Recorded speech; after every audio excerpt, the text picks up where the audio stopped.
Om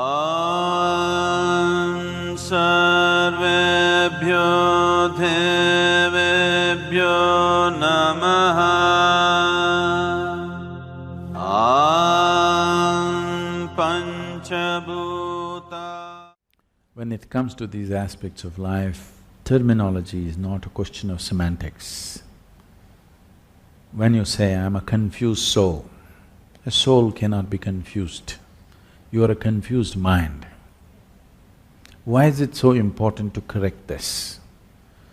Because if you do not understand the distinction between one thing and the other, suppose you go to your doctor because you have a cardiac problem and you say, "Doctor, my liver is giving me trouble." He will attend to something else, you know, isn't it? So it's very important. It is not a question of semantics, it's just not just a question of splitting hair. It's just like this. You have a heart problem but you go to a liver doctor. This is not going to be a solution, there's going to be more problems because anyway, once you go to him, he has to conduct a surgery upon your liver, whether you have liver problem or not. That's part of the business, okay. So it's very important, your soul cannot be confused. And first of all, do not talk about a soul because it's not come into your experience. And if you talk about something which is not yet in your experience, to put it very bluntly, it amounts to lying. So this is the first thing you must do, you must stop lying. Do not talk about anything which is not yet a reality for you. It may be said in the Gita, it may be written in the Vedas, everybody may be talking about it, it doesn't matter. It's not true for you, you do not talk about it. You do not talk about soul, you do not talk about heaven, you do not talk about God because it is not yet a reality for you. If you do not talk about these things, a certain longing will appear within you which will lead you there.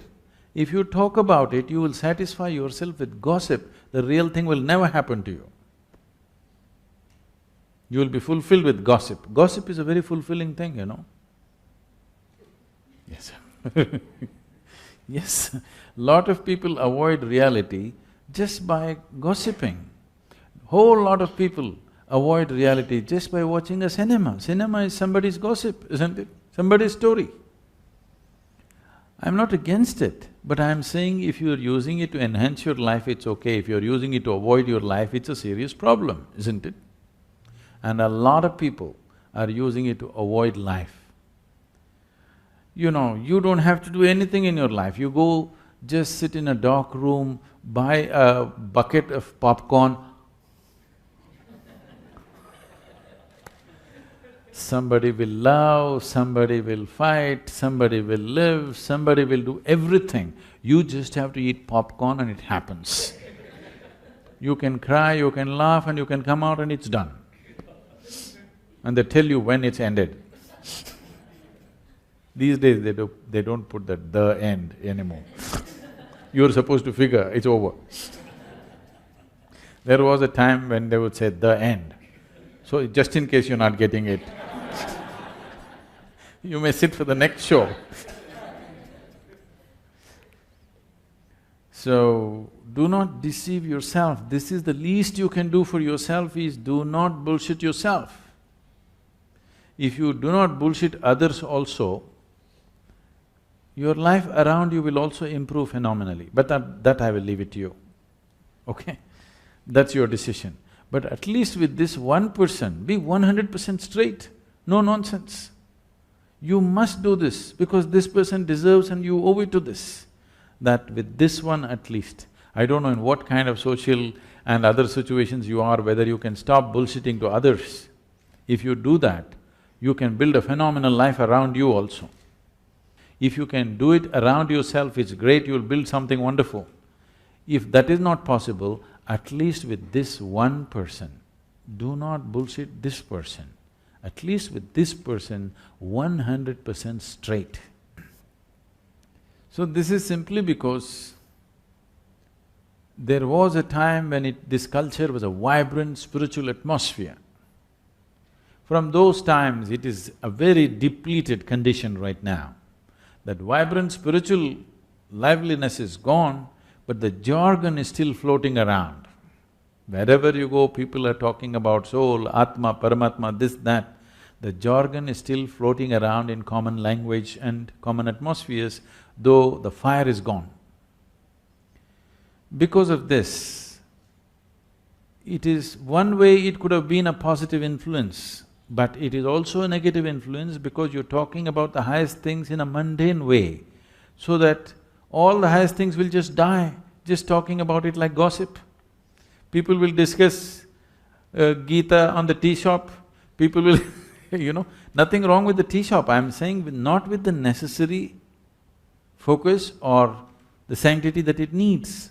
Sanctity not in terms of elevating it to some place, sanctity in terms of if you want to put your hand into the milk, you would see that your hands are clean, isn't it? Because otherwise it'll go bad. This is just like that. If you want to put your hands into something, before that, a little bit of care. Otherwise, you will become a confused soul, which is impossible. But you think it's real. Confused mind, possible. Mind can only be confused. If somebody has a clear mind, he must be a fanatic. Do you understand?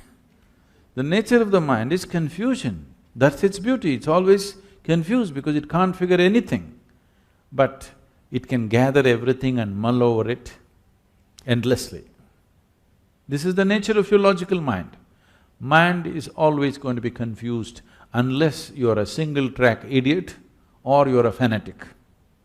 Otherwise, mind will be confused. A confused mind is good. If you know how to organize your confusion, if you know how to handle your confusion, if you know how to increase the enormity of your confusion consciously, if you can handle your confusion consciously, mind is a very productive instrument. If you're looking for a mind which is not confused, you can go for a brain surgery. You can remove half of it, there'll be no confusion. Clear. The more intelligent you are, the more you will wonder, the more you will be confused about everything. The more profoundly you look at life, the more confused you will be. And it's good. Only somebody who doesn't look at anything, who's got a parallel vision, he is dead sure about everything. So you must either be an idiot or a fanatic to do that, and there's not much difference between the two. So now, your mind is confused. That is the nature of the mind. You have to learn to use the confusion to your benefit. If your mind is not confused, that means it's not constantly receiving. It is a blocked up mind, your mind has become a concrete block which is dead sure about everything. Otherwise, constantly if you're perceiving more and more information, it is always confused because it is always receiving much more than it can ever process. So much information, everything that you see, if you see little more carefully, right in this room you can see so many things that you never thought possible in your life, do you understand?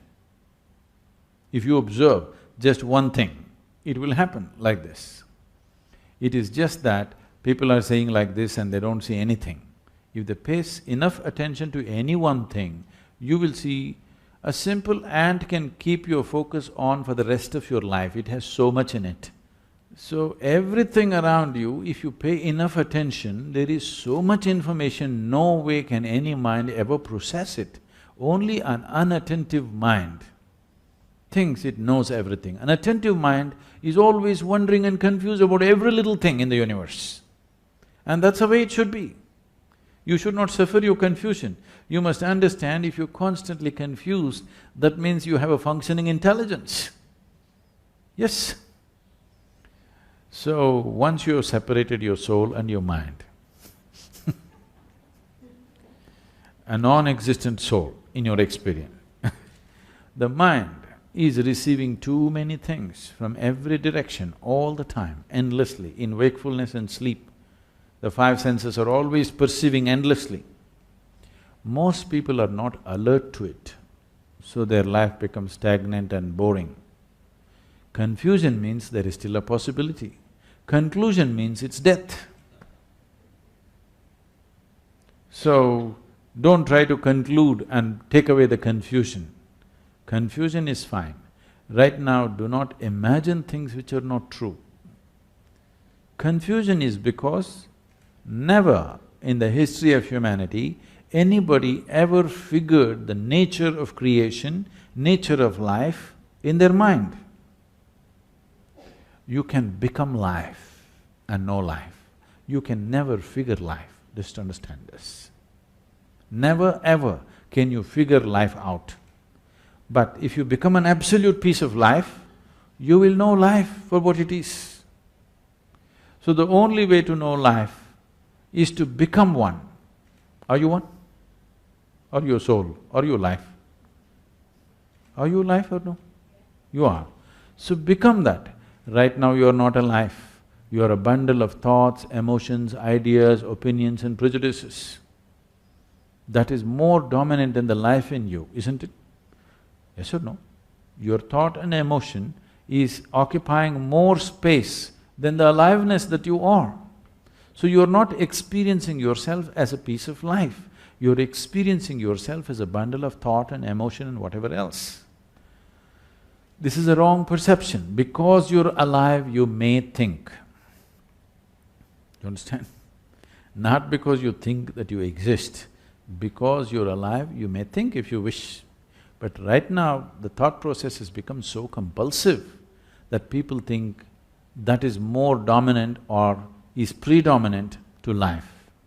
It is not so. It does not… your thought does not exist before life. Because you're alive, you may think. Thoughts, if one's thought is so, focused towards one thing in his life, nothing else seems to matter, such a person is free simply because of his thought, not a confused thought process. That thought process will not protect you. But if one's thought is like this, that it is absolutely connected to one thing and one thing only, a focused thought, such a thought can give you a lot of protection and a lot of purpose and a lot of capability. That's a different thing. But right now you are not in that state, it's better to use a simple tool. And you don't have to worry that somebody is going to affect you. You need to understand this. If you protect yourself, you will also protect yourself from well-being. Understand? So the protection should be such that only what is not necessary for you is filtered. You need a filter, not a wall. Yes? If you build a wall around you, it'll protect you from life itself. Lot of people are doing this. They want to protect themselves from death and danger, but what they will succeed is they will protect themselves from life. Even life won't touch them. They're so safe. Don't become like that. Life should touch you. Even if life smothers you, it's better than remaining untouched by life. Thank you.